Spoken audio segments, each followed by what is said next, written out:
So in this video, we're going to talk about the importance of positional drilling while you're trying to develop your judo. It's not always just about randori or doing uchikomis. There is a middle ground in there that you really want to try to develop and understand if you want to really perfect your judo and make sure it works against anybody in the world. And it really comes out when you're doing newaza and we're watching people just do free randori, because they tend to run into a lot of roadblocks, and when they don't have an answer, they kind of just abandon ship and then just move on to the next thing.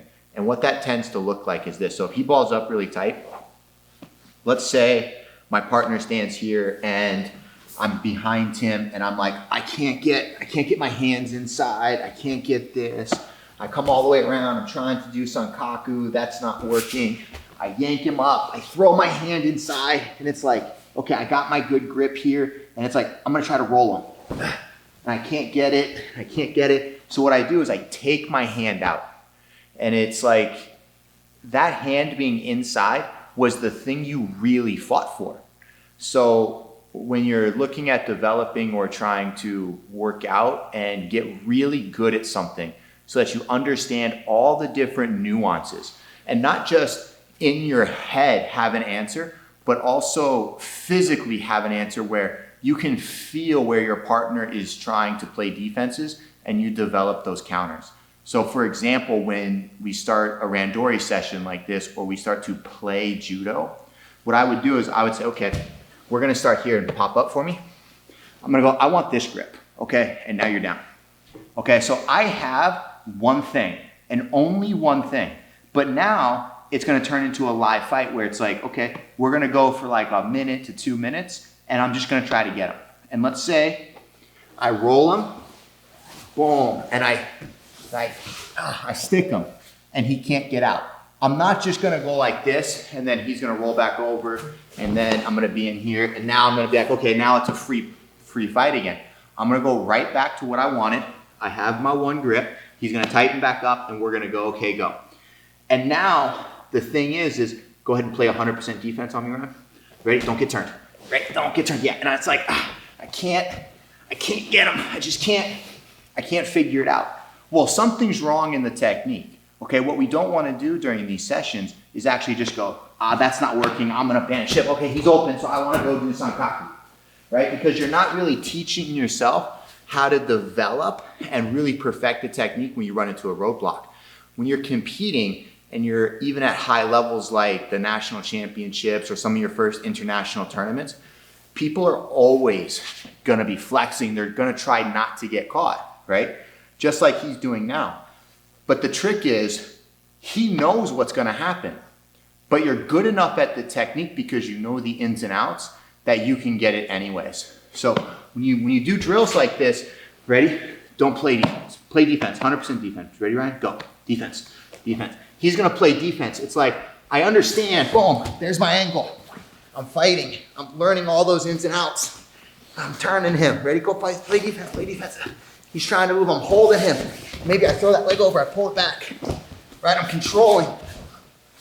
I'm knocking him down. I got it, okay, now the important part's over. I'm not even gonna hold him for 30 seconds, 20 seconds. I'm just gonna say, nope, I got to my end range. We're gonna go back, ready, go. Ready, play defense, yeah. He's not letting me go that way. Boom, I'm gonna yank him back, turn him over, hit those corners, he grabs that ankle. It's like, what happens now? Now we've gotta learn how to take that foot out and make those transitions based on the reaction my partners give, right? So we have to be able to get techniques even while my partner is playing defense. And a lot of times it's not about, let's say Ryan was better than me on the ground, right? And I'm trying to work, and maybe I've only done this a couple of times, right? I want my partner to work with me. So you wanna go through stages of development, right? So maybe the first time I do it, I'm here, and Ryan, just give me a little bit of resistance, like 10% resistance. Ready? So now Ryan's gonna do what I would call like fact checking. He knows I'm gonna try to turn him to the corner. He knows I'm gonna try to control him with the legs. He knows I'm gonna suck him back, and I'm gonna pin him, right? So when I'm in this position, I'm gonna turn him, ready? There, he's like, okay, I didn't do a good job controlling with my legs. Boom, here, he's gonna fight back to his stomach. There, I'm gonna control him, There, and then he's gonna pause and he's gonna let me go to that next stage. I'm gonna pull him back, I'm gonna be here. And now he's gonna give me a little bit of a fight. Boom, and then we're gonna go, okay. And then we're gonna go right back to the beginning. And it's gonna be a little bit like a uchikomi, more than like a free fight.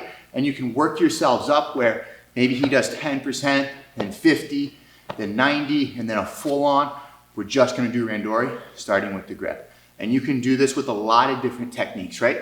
If he turns this way, you could start off with sankaku right here. And you can say, okay, ready, and go. And then he gives that 100% resistance. And all you gotta do is focus on the turn, locking your legs and finishing, making those good solid transitions into reverse sankaku. You know, you could do it with juji, throwing the leg through, starting with the arm hook. So play around with it, move around a little bit, and let me know what you think in the comments below.